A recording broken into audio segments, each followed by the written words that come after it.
Assalamu alaikum wa rahmatullah. My brothers and sisters, I wanted to share something that happened with me personally. Not too long ago, I went to visit a friend of mine whose mother was dying of cancer. She had been battling cancer for about 5 years, and news came to me that she was on her last days.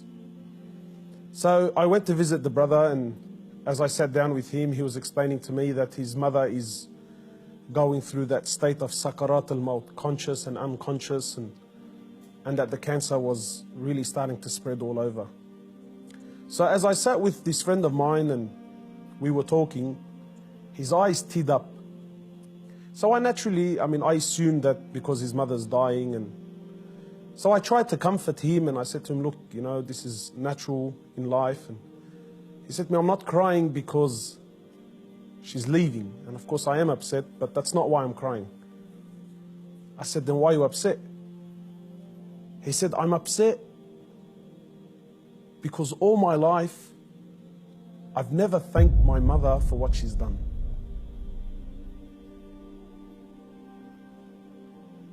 And honestly, I can't explain what happened to me when he said these words, He said, all my life, I've never once in my life said thank you to my mum.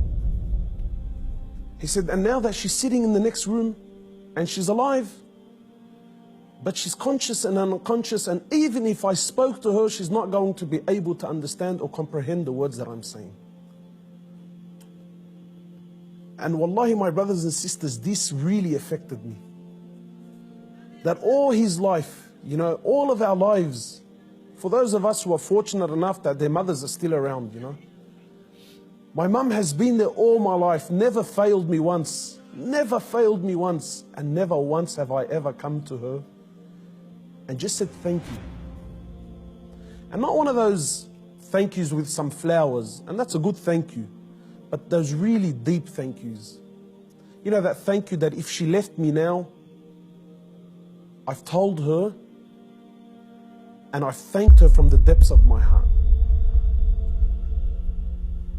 Wallahi, my brothers and sisters, I haven't been able to forget this. That when was the last time you thanked your mother? When was the last time you showed your mother genuine appreciation for everything that she's ever done? Or are we going to be like those, or are we going to be of those who, when our mothers leave us permanently, then we will sit back and remember and start to regret that I didn't take advantage of the opportunity when I had it. My brothers, in many places around the world, they celebrate this thing called Mother's Day. And it breaks my heart because in Islam, in truth, Mother's Day is every day. We don't single out one day of the year to say, oh, Mum, look, I remembered you today.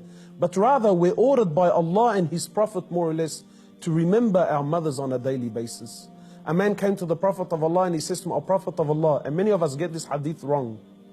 He says, O Prophet of Allah, who is most deserving of my kind treatment? He says to him, your mother. He says, then whom? He said to him, your mother.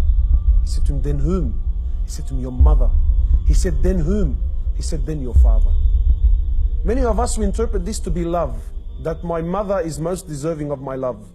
No, the person that is most deserving of your kind treatment, of your money, of your health, of everything that you possess, the person that is most deserving of this more than anyone, above all, is your mother, then your mother, then your mother, and then your father. My brothers and sisters, in short, many of us, we still have our mothers.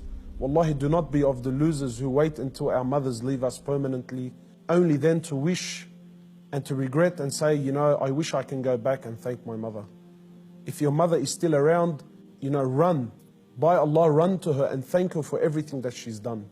We ask Allah subhanahu wa ta'ala to make us of those who have the best relationship with their mothers, and we ask Allah subhanahu wa ta'ala to give them Jannah.